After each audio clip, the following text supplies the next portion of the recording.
बहुत स्वागत है आप सबका एक बार फिर से हमारे चैनल के ऊपर। दोस्तों, आज के इस कार्यक्रम में हम एक 24 वर्ष युवती की कुंडली का अध्ययन करने जा रहे हैं, जिन्होंने अपने बर्थ डिटेल्स हमारे साथ शेयर किए हैं और एस्ट्रोलॉजी के माध्यम से अपने जीवन से जुड़े हुए प्रश्नों के उत्तर जानना चाहती हैं और साथ ही साथ चाहती हैं कि मैं इनकी कुंडली का पूर्ण विश्लेषण करूं। आगे बढ़ने से पहले हर बार की तरह आप सबसे निवेदन है, यदि अभी तक आपने हमारे चैनल को सब्सक्राइब नहीं किया है तो आप इसे सब्सक्राइब कर दें और बेल आइकन को दबाना ना भूलें। साथ ही साथ दोस्तों, यदि आप सभी इसी प्रकार मुझसे संपर्क करना चाहते हैं या अपनी कुंडली का विश्लेषण करवाना चाहते हैं तो स्क्रीन के ऊपर फ्लैश हो रहे व्हाट्सएप नंबर के ऊपर आप मुझसे संपर्क कर सकते हैं और ज्यादा जानकारी के लिए आप नीचे डिस्क्रिप्शन बॉक्स को भी चेक कर सकते हैं। वापस आ जाते हैं आज के इस कार्यक्रम के ऊपर और सबसे पहले मैं आप सबके समक्ष इनके बर्थ डिटेल्स को रख देता हूं। 30 अप्रैल 1996 को इनका जन्म हुआ है। जन्म का समय है सुबह 3 बजे और जन्म का स्थान है छत्तीसगढ़। प्रश्नों की बात की जाए तो विवाह से जुड़ा हुआ इनका प्रश्न पहला, वैवाहिक जीवन कैसा रहेगा, तलाक अथवा दूसरी शादी के योग क्या बन रहे हैं कुंडली में, और करियर के बारे में ये जानना चाहती हैं कि मेरा करियर कैसा रहेगा। हालांकि इन्होंने ये नहीं बताया है ये किस क्षेत्र में अपना करियर बनाना चाहती हैं। सीधे इनकी लग्न कुंडली को देख लेते हैं। 11 नंबर से कुंडली प्रारंभ होती है, कुंभ लग्न की बन जाती है इनकी कुंडली। चंद्रमा कन्या राशि में जाकर के विराजमान है, यानी इस जातिका की कुंडली कुंभ लग्न एवं कन्या राशि की बनती है। शनि लग्नेश बनते हैं। लग्न का मान देखा जाए तो लग्न का मान 25 डिग्री है, यानी लग्न के पास बहुत ज्यादा बल नहीं है। कुंभ लग्न वाले जातकों के स्वभाव की बात यदि की जाए तो ऐसे लोग अपने फ्यूचर को लेकर के बहुत ज्यादा आशान्वित रहते हैं। फ्यूचर में बहुत ज्यादा जो है ऐसे लोग फ्यूचर के बारे में बहुत ज्यादा सोचते रहते हैं, विचार करते हैं। शनि की मूल त्रिकोण राशि बनती है, इसलिए यहां पर संघर्ष के बाद बहुत अच्छी सफलता जीवन में देखने को मिलती है। और कन्या राशि होने की वजह से कहीं ना कहीं ऐसे लोग डिटेल्स ओरिएंटेड होते हैं। डिटेल्स, कई चीजों के डिटेल्स इनके दिमाग में आमतौर पर जो है वो बहुत अच्छे से याद हो जाते हैं, क्योंकि ये राशि बुध की बनती है। यहां पर देखें इनका लग्नेश शनि जाकर के कुंडली के धन भाव में बैठे हुए हैं। शनि देवता यहां पर 8 डिग्री के साथ। यहां पर शनि की स्थिति धन भाव में है। निश्चित रूप से जातिका के लिए ये बढ़िया है। धन वगैरह कमाने में शनि देवता जो है लाभ देने वाले होंगे, धन लाभ के मामले में। और बेसिकली जो दूसरा खाना होता है, जो दूसरा भाव होता है कुंडली का, ये संचित धन को दर्शाता है। ये संचित धन को दर्शाता है। यहां पर लग्नेश का आकर के बैठना बढ़िया माना जाएगा। वृद्ध अवस्था में शनि देवता यहां पर बैठे हुए हैं। परिवार वगैरह की तरफ से भी यहां पर धन देखने को आपको मिलेगा। लग्नेश का जाकर के कुंडली के दूसरे भाव में बैठना अच्छा माना जाएगा। परिवार के सहयोग के लिए भी इसको अच्छा मानते हैं। केतु देखेंगे यहां पर तो केतु भी साथ में बैठे हुए हैं और राहु की भी दृष्टि पड़ रही है शनि के ऊपर। तो कुछ हद तक शापित दोष वाली बात यहां पर जरूर आती है। तो परिवार वालों के साथ संबंधों का थोड़ा ध्यान रखेंगे, लेकिन मुझे नहीं लगता है कि कोई खास समस्या आपको आनी चाहिए। यहां पर शनि देवता बैठे हुए हैं और तीसरी दृष्टि ये चौथे खाने के ऊपर डालेंगे। आपको ये जो है भौतिक सुखों को ये देने वाले होंगे। शनि चूंकि लग्नेश है और चौथे खाने को देखेंगे जो कि भौतिक सुख का होता है, तो शनि ये देने वाले होंगे और विलंब से दें लेकिन देंगे जरूर। यहां पर मकान का सुख, वाहन का सुख, ये सारा सुख शनि देवता आपको देने वाले होंगे। अष्टम भाव के ऊपर शनि की दृष्टि पड़ेगी तो यहां पर एक हिडन ज्ञान भी शनि आपको देगा। कहने का मतलब है कि एक ऐसा ज्ञान जो रिसर्च से मिलता है या अपने इंट्यूशन से आता है, वो भी शनि देवता आपको देने वाले होंगे। और शनि देव की जो 10वीं दृष्टि पड़ेगी वो पड़ेगी आपके लाभ भाव के ऊपर। तो देखिए, शनि आपके धन भाव और आपके लाभ भाव दोनों को ही प्रभावित कर रहे हैं। तो मेहनत के माध्यम से शनि देवता आपको अच्छा खासा धन देने वाले होंगे। चूंकि शनि लग्नेश है तो ये मत सोचिएगा आपकी शनि ने देख लिया या शनि बैठे हुए हैं धन भाव में तो शनि धन नहीं देंगे, ऐसी कोई बात लागू नहीं होगी। केतु यहां पर बैठे हुए हैं कुंडली के दूसरे खाने में। गुरु की राशि में यहां पर केतु बैठा हुआ है। बढ़िया स्थिति में है ये केतु, लेकिन फिर भी मैं आपको बोलूंगा कि अपनी वाणी का बहुत अच्छे से ध्यान रखिएगा। किसी को कटु शब्द मत कहिएगा।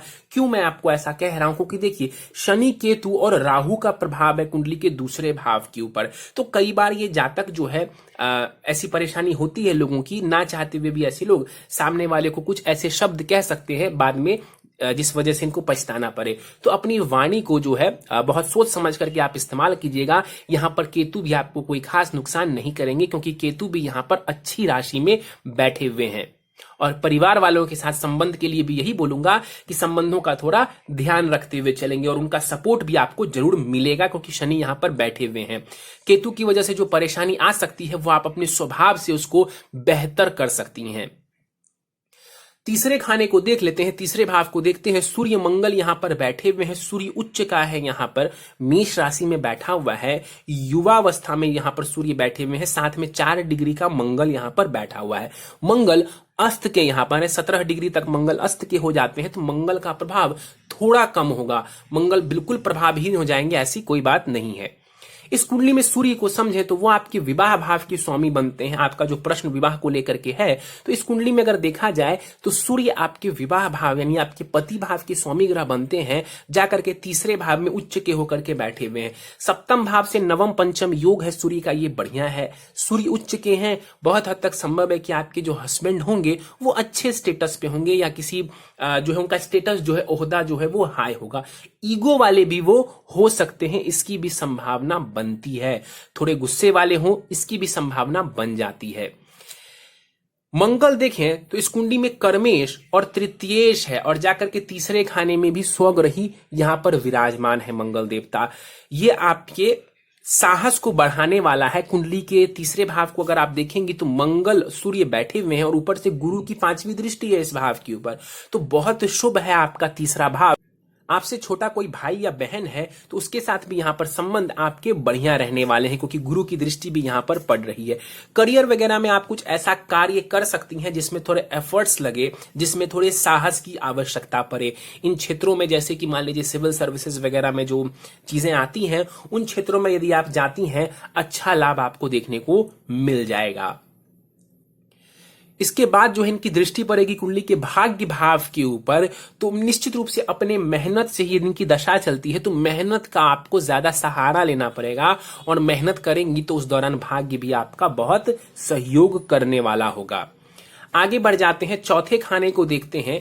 बुध एवं शुक्र यहां पर बैठे हुए हैं चौथे खाने में। अब देखिए इनकी युति हुई है तो हम कह सकते हैं कि लक्ष्मी नारायण योग भी बन रहा है यहां पर, और दूसरा इन दोनों की युति इस कुंडली में अपने आप में बहुत बड़ा राजयोग है, क्योंकि देखिए बुध इस कुंडली में पंचमेश हैं और शुक्र सुखेश और भाग्येश हैं, तो 2 त्रिकोण के स्वामी एक साथ एक भाव में बैठे हैं। इसको बहुत अच्छा राजयोग माना जाता है, और ये चौथे खाने में बन रहा है जो कि आपकी सुखों का होता है। तो आने वाले समय में बहुत हद तक संभव है कि ये आपको लग्जरियस लाइफ देने वाला होगा, क्योंकि देखिए यहां पर शुक्र मालव्य नामक महापुरुष राजयोग भी बना रहे हैं।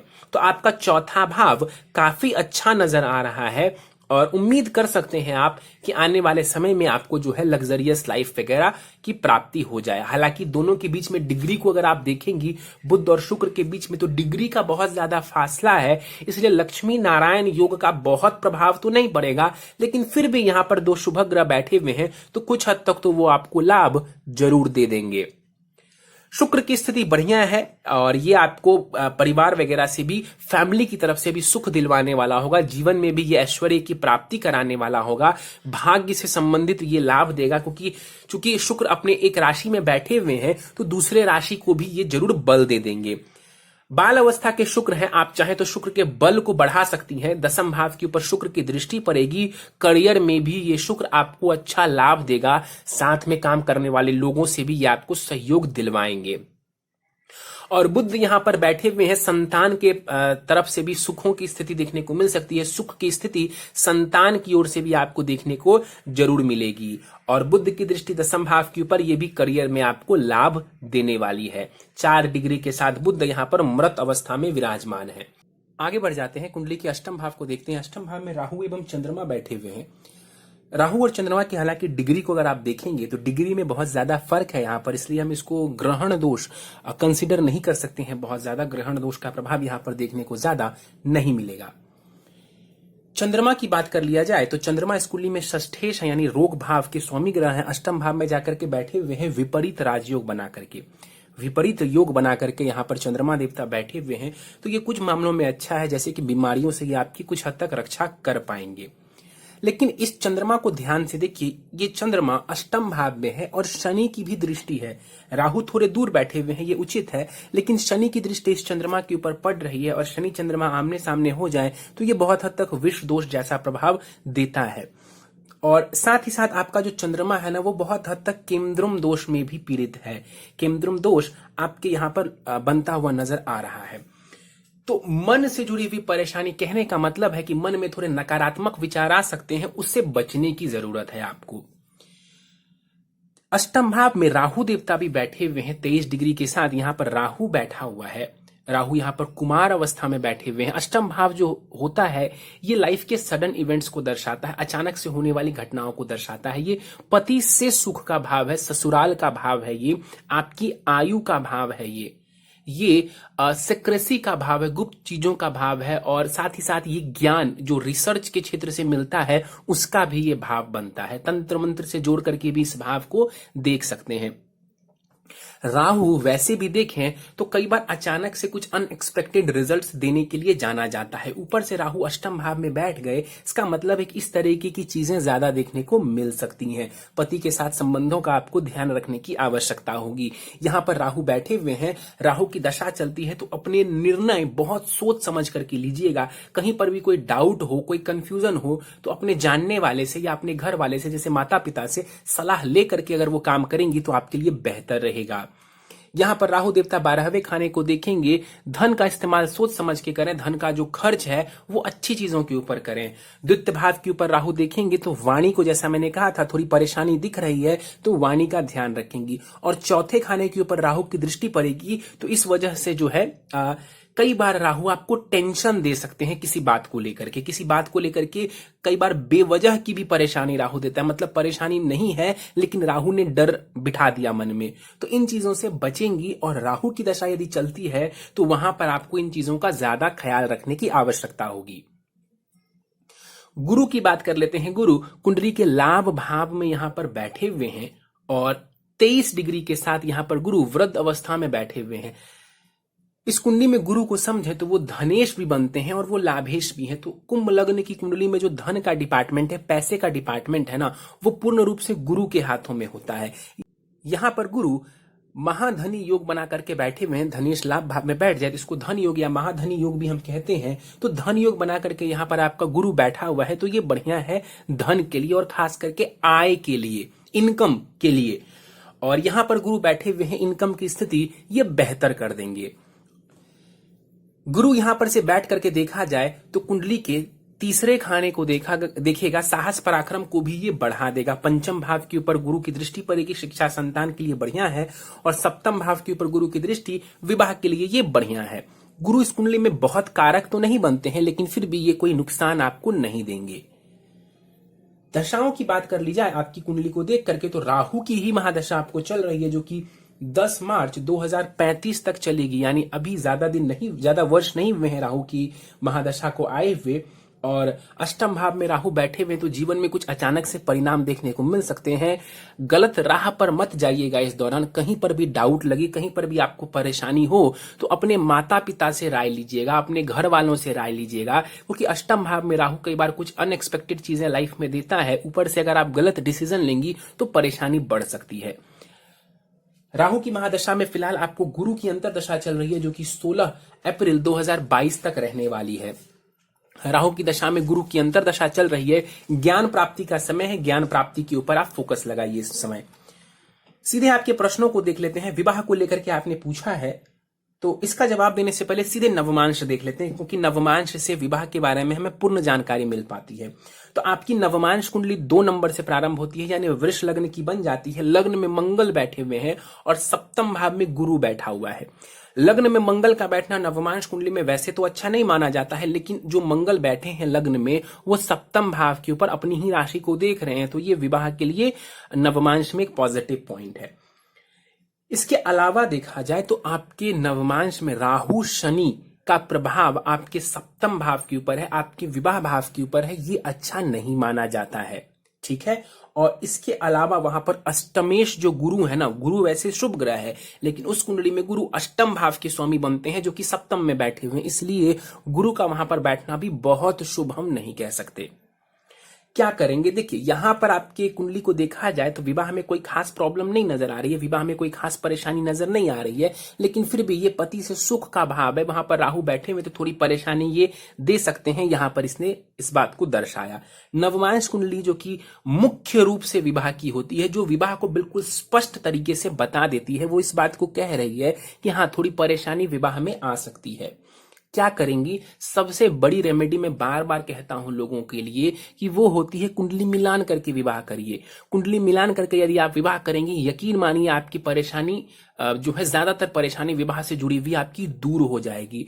और कुंडली मिलान का मतलब सिर्फ गुण मिलान नहीं होता है, कुंडली मिलान का मतलब होता है पूरी कुंडली का मिलान करना, पूरी कुंडली का मिलान करना, ना कि यहां पर मैं गुण मिलान की बात कर रहा हूं। गुण मिलान की जहां तक बात है वो तो आप खुद से भी अपने सॉफ्टवेयर से देख सकती हैं, लेकिन मैंने जो देखा है 32 मिलान वाले लोग, गुण मिलान वाले लोगों को डिवोर्स लेते मैंने देखा है। तो सिर्फ गुण मिलान के ऊपर आश्रित मत रहिएगा, आराम से अपनी दोनों की कुंडली को आप जो है एनालिसिस कराइएगा, उसका मिलान कीजिएगा, उसके बाद विवाह के लिए आगे बढ़िएगा। ऐसा करती हैं आप तो परेशानी बहुत हद तक आपकी कम हो जाएगी। वैवाहिक जीवन खराब ही होगा ऐसा नहीं है, गुरु का आशीर्वाद दोनों कुंडली में नजर आ रहा है, लेकिन फिर भी कुंडली मिलान जरूरी है। इसके बाद आपने पूछा कि तलाक अथवा दूसरी शादी के योग हैं क्या? देखिए, नवमांश कुंडली इस बात को दर्शा रही है कि हाँ, थोड़ी परेशानी आ सकती है, तलाक हो ही जाएगा, दूसरी शादी होगी ही, ऐसा हम नहीं कहेंगे। लेकिन हाँ, जब इस तरीके की परिस्थिति होती है कुंडली में, तो हम ऐसा कहते हैं कि इसके चांसेस बनते हैं कि वैवाहिक जीवन में परेशानी आए। वैवाहिक जीवन में परेशानी आए तो उसके कई सारे अर्थ होते हैं कि व्यक्ति को एडजस्ट करना पड़े या व्यक्ति एडजस्ट ना कर पाए, तो कई तरीके की चीजें होती है। दूसरा विवाह हो ही जाएगा, 2 विवाह के योग हैं ही, या 2 विवाह होने से कोई नहीं रोक सकता है, मैं इस बात को नहीं मानता हूं। कुंडली मिलान को प्राथमिकता दीजिएगा, बस फिलहाल मैं आपको यही सलाह दूंगा। और ऐसा नहीं है कि आपका विवाह बहुत खराब नजर आ रहा है, कुंडली मिलान यदि हो जाता है तो चीजें बहुत हद तक आपके लिए बढ़िया रहेंगी। करियर कैसा रहेगा? करियर की बात की जाए, आपने ये नहीं बताया कि आप किस क्षेत्र में कार्य करना चाहती हैं या किस क्षेत्र में करियर बनाना चाहती हैं, लेकिन आपकी कुंडली को देखा जाए तो सिविल सर्विसेज जैसे क्षेत्र आपके लिए बढ़िया है। मीडिया का भी क्षेत्र आपके लिए अच्छा है, जहां पर आप दिखें वो भी क्षेत्र अच्छा है। मीडिया, जर्नलिज्म, ये सब आपके लिए अच्छा है। और इसके अलावा टेक्निकल क्षेत्र भी नजर आ रहा है, कंप्यूटर रिलेटेड या टेक्निकल क्षेत्र में भी आप जा सकती हैं। आपने विवाह योग के बारे में नहीं पूछा कि विवाह का योग कब है या नहीं है। अगर अभी आप विवाह करना चाह रही हैं तो विवाह का योग चल रहा है आपकी कुंडली के अनुसार, आपकी दशाओं के अनुसार। 2021-2022 में विवाह के योग आपके बने हुए हैं। सीधे कुछ उपाय के ऊपर चलते हैं, जिन उपायों से आपको अच्छा लाभ देखने को मिलेगा।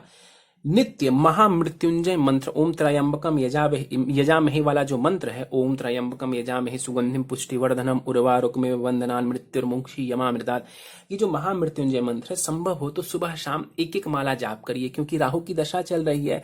राहु कुछ परेशानियां आपको दे सकते हैं, अष्टम भाव में बैठे हुए हैं, तो महामृत्युंजय मंत्र के जाप से बहुत हद तक राहु और केतु जैसे ग्रहों की परेशानियों को हम दूर कर सकते हैं। हर गुरुवार को विष्णु सहस्त्र नाम का पाठ करिए। नित्य नहीं कर सकते क्योंकि थोड़ा लंबा पाठ होता है ये, तो गुरुवार के दिन विष्णु सहस्त्र नाम का पाठ करिए, ये बहुत मामलों में आपको लाभ दे जाएगा। शनिवार को राहु से जुड़ी वस्तुओं का आप दान कर सकती हैं। यदि आपको राहु की दशा में बाधा आए तभी ऐसा कीजिएगा, हमेशा करने की आवश्यकता नहीं है। मान लीजिए कि राहु की दशा में आपको, जैसे कि मैंने कहा कि सडन चीजें हो रही हैं, अचानक से आपके लिए जीवन में कुछ ऐसी परिस्थिति बन रही है जो कि आपने एक्सपेक्ट नहीं किया था और वो आपको नुकसान कर रही है, तो राहु का दान भी आप कर सकती हैं। राहु से जुड़ी वस्तुओं का दान शनिवार की शाम को अगर आप करेंगी तो लाभ मिलेगा। राहु से जुड़ी वस्तुएं क्या क्या होती हैं, मैं कुछ एग्जांपल दे देता हूं। नारियल जो होता है ये राहु से ही जुड़ा हुआ होता है। नारियल, मूली, कोयला, नीले वस्त्र, संभव हो तो किसी सफाई वाले को या किसी कोढ़ी व्यक्ति को आप देती हैं, शनिवार की शाम को आपको लाभ देखने को मिल जाएगा। चलिए, तो ये था आपकी कुंडली का विश्लेषण। मुझे उम्मीद है कि आपको हमारा यह कुंडली विश्लेषण का वीडियो पसंद आया होगा। यदि वीडियो पसंद आया तो आप इसे लाइक करें, शेयर करें। अभी तक आप लोगों ने हमारा चैनल सब्सक्राइब नहीं किया है तो आप इसे सब्सक्राइब कर दें और बेल आइकन को दबाना ना भूलें। साथ ही साथ दोस्तों, यदि आप सब भी इसी प्रकार अपनी कुंडली का विश्लेषण करवाना चाहते हैं या फिर मुझसे कंसल्टेशन लेना चाहते हैं तो आप स्क्रीन के ऊपर फ्लैश हो रहे व्हाट्सएप नंबर के ऊपर मुझसे संपर्क कर सकते हैं। इस वीडियो में फिलहाल इतना ही। आप सभी का बहुत बहुत धन्यवाद।